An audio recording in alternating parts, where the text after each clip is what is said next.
So, looking at the thumbnail, I guess you can gather what this week's video is about. Black and white landscape photography. And I'm back here at the Devil's Marbles. And you might be asking yourself, why am I doing another video on black and white? Well, to be honest, the last video was about fine art photography, black and white, and I really enjoyed myself, to be honest with you. But it's not the reason I'm back here. It's probably 4 reasons I've come back here to do black and white landscape photography. Yeah, so the first reason, I'm currently working on a black and white project, so I need a few more images for that project to come together. Second reason, I'm just not feeling it at the moment. Bit of a slump in the old creative juices, and I don't really do black and white photography. Well, never, to be honest with you. So thought I'd come out here, do something completely different again, and get those creative juices flowing. It's always good to change it up. So hopefully, coming out here this afternoon and doing just some black and white, concentrating on some black and white landscape photography. I might reboot my enthusiasm or get my juices flowing again, some of those creative processes that I'm sure you've all been through. Third reason, this probably relates back to the second point, is the skies lately are just uninspiring. Blue, bright skies, no cloud, high contrast. So again, another good reason to get out and take some black and white landscape photos. And the fourth reason is I just wanna get out. Just kind of sick of sitting at home, so yeah, I want to get out and more better conditions and shoot some black and white. So let's get out there and see what we can get.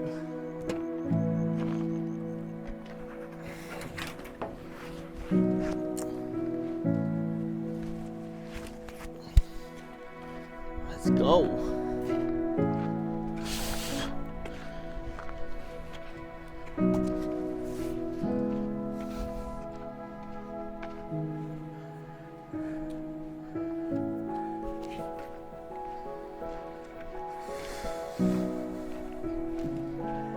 I always like coming here, despite the flies.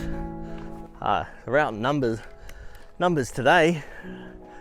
But yeah, this time of year, a lot of tourists around. The campsite's absolutely chockers, packed with campers and nomads. But I'll walk out this way. Hopefully there's no one along this trail. Haven't seen anyone yet, but like I said, love coming here. It's a perfect place for black and white, or any landscape photography really, with the right conditions. But like I said, high contrast, no cloud. Got these boulders and trees in here that make really cool shadows, and then you've got the light hitting them, which is absolutely perfect for black and white photography. So we'll see what we can get from this afternoon's shoot.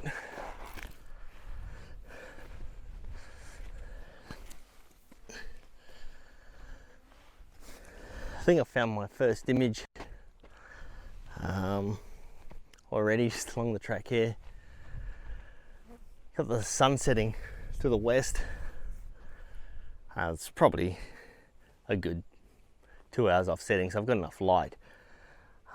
But it's getting low enough now where I'm casting shadows on the back of these rocks here.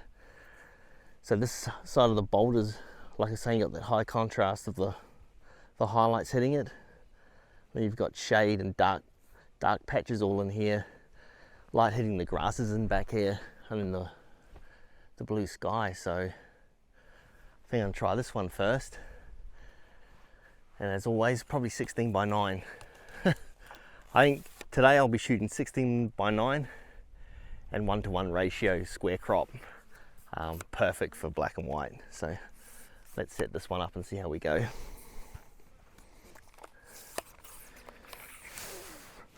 Flies are giving me the shits, man.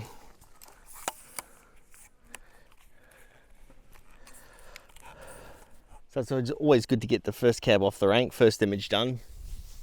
Not sure if it's any good or not. It just caught my eye, and the reason for that, as I was telling you, is the difference in contrast. This light hitting the side of the rocks here, these granite boulders, and then you got a lot of shade in behind, and then the dark blue sky, or the light blue sky, sorry, in behind it here. And you got some light catching the spin effects in here. So I'm at 16:9, 160th of a second, f10, ISO 100. Shoot that one. Might go on a little bit closer here and capture more in the middle there, but first image done. Chuck it up for you. And me and the flies are going to move on from this spot. Walk along the track back here. Just everywhere you look, there's these beautiful granite boulders giving you these amazing contrast of shade and highlights. So I'm sure I'll come away with 3 or 4 images today.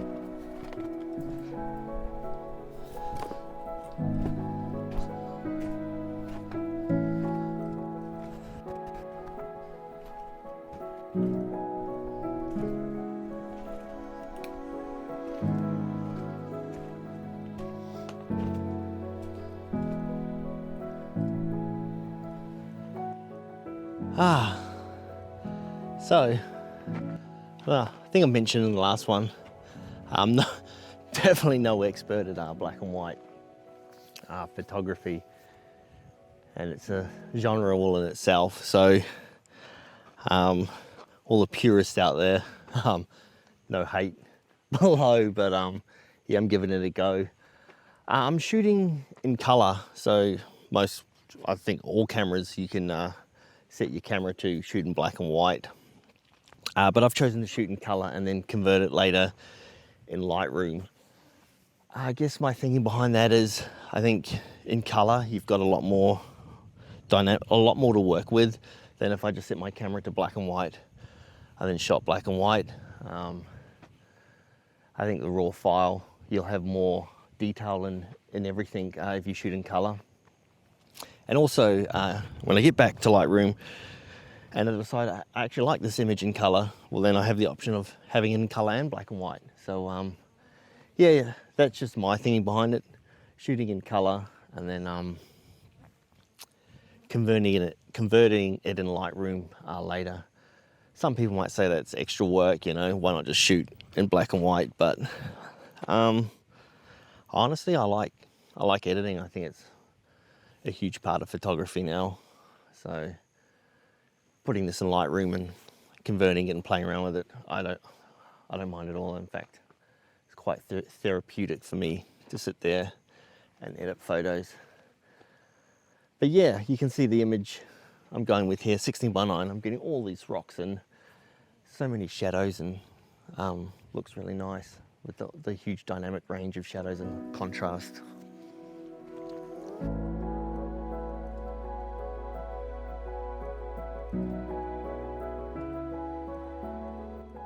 Not sure if I should vlog every time I stop and find an image, but yeah, stopping along the track here and just capturing what I can. Some nice light, some nice shadows. But this one, seen here, got these nice light on these grasses here. I got this termite mound here, and again, it's what I want in the black and white. I got light hitting this side of it, that high contrast light, high dynamic range, and then I got shadows casting out this way. And I've included these trees in the back. I don't know if I should have a large f stop and sort of make them drop off, or just have a sharp image all the way through. But again, just something simple like this just jumps out at you. Fly in my ear. It's not fun. They seem to, flies, they know where all the moisture is, so they'll either go for your nose or your ears or your mouth. You don't want one in your ear, because it's a quick trip to the emergency department to visit my wife. But yeah, nice simple image. What am I shooting here? Am I 1:1? Yep. I'm going to go 1:1 ratio here. Not 16:9 in this one. A little bit of wind, unfortunately, so does drop off now and again, so I'm waiting for that to drop off. I think this image would look nice in colour too, but for now I'm just going to go black and white.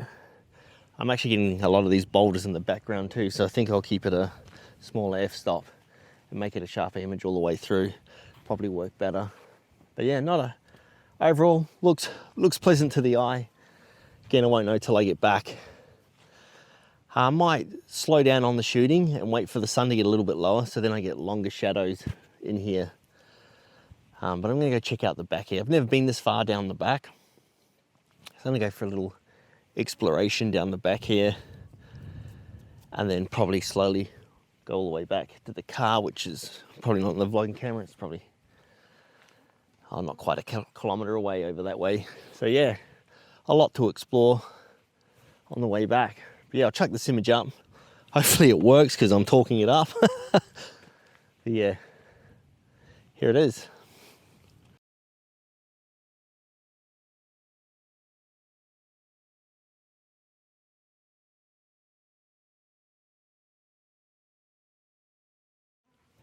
So this is what I came out here for, and this is what I was waiting for, just as the sun's sinking a bit lower in the horizon there. I'm getting longer shadows casted by my subjects. Everywhere I look, you know, it's just stunning. I could probably come here once a week for the next year and still be inspired by this location. It's absolutely stunning. Minus the flies, of course, but hey, can't have it all.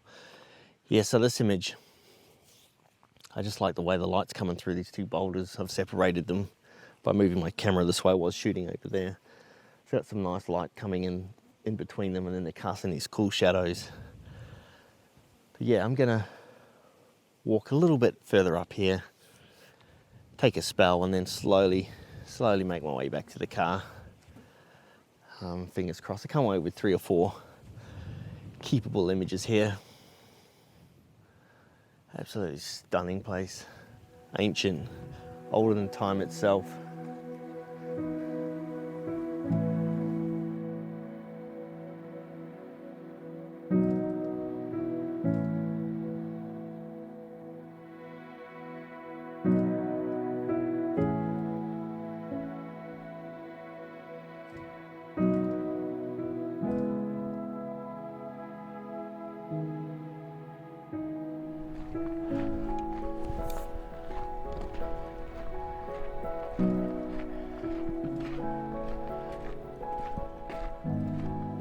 Still some beautiful afternoon light, but I think I got what I came here for.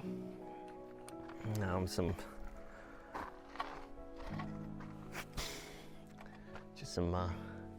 black and white images in that high contrast sky or scenery. I think I'm gonna call it a day. Yeah. Felt good about coming out and taking some black and whites.